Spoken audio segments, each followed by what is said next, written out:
Is caring for someone the same as loving someone? Bell says it isn't. She talks about this in chapters 1 and 2 of All About Love, saying that when people misunderstand this, they can end up staying in situations that just aren't healthy for them.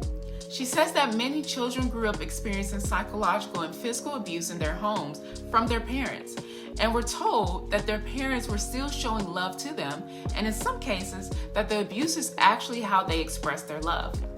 However, the danger in this is that children will grow up to rationalize that when they experience abuse from others, that it is just a form of them showing love to them, and that is not as bad or even at times acceptable. She says that yes, your parents may have cared for you, but they weren't showing love in those instances. Now, this is like opening a can of worms to me, especially in certain cultural communities. When you think about the discourse around spankings, cussing around or to children, and other different ways adults talk to a child could be considered abuse. I won't get into it deeply right now, but what I will say is that it's worth taking a moment to reflect, to think, how realistic is it for some people to grow up and tolerate abuse, whether it's physical, emotional, mental, in their relationships?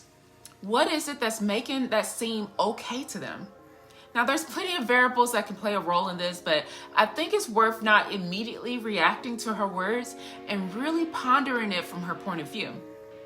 Overall, Bell is sharing that your family or people around you may show a form of giving care to you, but that doesn't mean that what they did was an expression of love.